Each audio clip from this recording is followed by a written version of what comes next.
Scott Goering, Better Conversations in the Age of a Divided Facebook Feed. Better Conversations in the Age of a Divided Facebook Feed. Scott Goering. Thank you very much. It is an exciting time to be in America, or at least it's exciting when you turn on the news. Because when you turn on the news, there's very excited people shouting names at each other. Really creative names, things like demagogue, or narcissist, or deplorables, as opposed to whiny, fake news loving libtards. Libtards is making a real comeback, I've noticed. And it makes me wonder if this is the best use of our energy collectively as a society as we seek to bring ourselves under civil government and move forward as a society. I just don't think that there's a lot of meaningful dialogue taking place. And in no other place do I find it more graphically depicted to me than on my Facebook feed. Now, some of you are perhaps aware of the fact that I spent the first half of my life living in a small town in east central Nebraska that's populated entirely by Polish Catholics and German Lutherans. And then from there, I've spent the second half of my life here in San Francisco, California, a city which our former mayor, Gavin Newsom, has described as 49 square miles surrounded by reality. It's a special place here in San Francisco.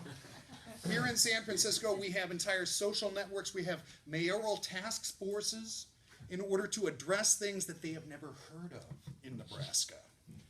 And as a result, I see very, very divergent sorts of things being talked about on my Facebook feed. You would scarcely believe that they're talking about the same events or even the same person.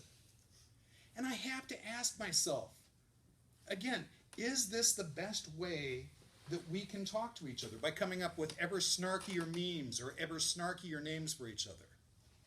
And so I want to suggest this, that without trying to convert anybody to anything in terms of what you believe or what you want to say to the people around you, that there are, in fact, ways to have better conversations. I want to suggest tools that you can employ for yourself. Number one, be a student. Be a student. And by being a student, I'm talking about really listening to people. But I want you to understand, when most people talk about listening, they think that what they're actually doing is just waiting for the other person to stop talking so they can say the things that they want to say. True studenthood, if you will, requires a genuine measure of humility at the very outset that says to yourself, I don't know. You walk into any situation and say, I don't know. And with that posture, then you begin to listen to what people are saying. You begin to listen to the things that they're not saying. You begin to track as to whether or not their actions actually map with the things that they're saying. And it's not so you're going to try to get something you can say and beat them. It's because you're just there to learn. Be a student. Number two, find common ground. Find common ground. It's astounding to me with my friends here in San Francisco as I hear them talk about people who voted for our current president and have my friends here in San Francisco say to me, I have no idea what I would even say to somebody who voted for Donald Trump. And I'm thinking, are you kidding me? I mean, personally, this is a little bit offensive. These are my people, okay? I grew up, I can speak fluent Nebraskan, and so could you. And the way in which you begin to do that and talk about those people is to make them less those. You try to find ways that you can identify with them. So let me give you an example. Amongst my Facebook friends is a guy who, for the purposes of this discussion, is going to be known as Flip Morris. I grew up with Flip Morris in Nebraska. He has since moved to a southern state.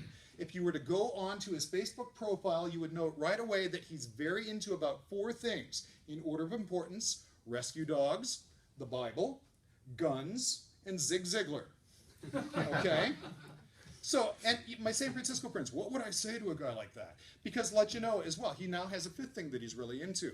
Our current president, Donald J. Trump, taking care of business. Okay, so, show of hands, please. How many people here are into dogs? Oh, now keep those hands up. How many people here have ever read anything by Zig Ziglar? Okay, we got a couple people here, okay? Flip Morris has read every Zig Ziglar book ever published. You can have a high old time walking around with Flip Morris, walking your dog and talking about your favorite Zig Ziglar books, and he's going to become less other at that point. And you can begin to find ways that he's not some Martian from another planet. He's somebody that you share your own country with. And then finally, number 3, adopt the other voice. I'm not saying adopt the other position. Adopt the other voice.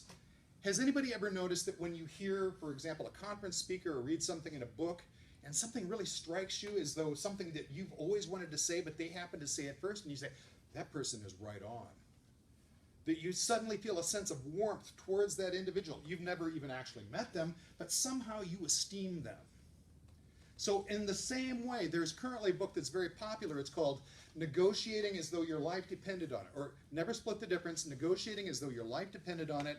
Veteran hostage negotiator Chris Voss says, the strategic point in hostage negotiations is that when he, as a negotiator, can say to the person that he's talking to, whatever that person's position is, with empathy and feeling, and there's a pause on the other side of the phone line, and the person goes, yeah.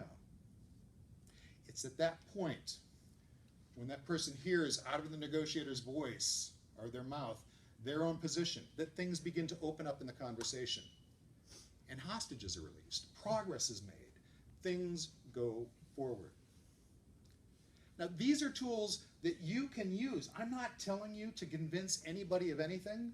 I'm not trying to get you to convert everybody on your Facebook feed to whatever your political position is. I will not presume that. But I want to suggest to you that there is nothing easier than just coming up with names to call people. And that unless we begin to find ways to promote dialogue as though our lives depended on it, it's going to be a long 4 years. And I invite you to find a way to become a meaningful part of a better conversation. Madam Toastmaster.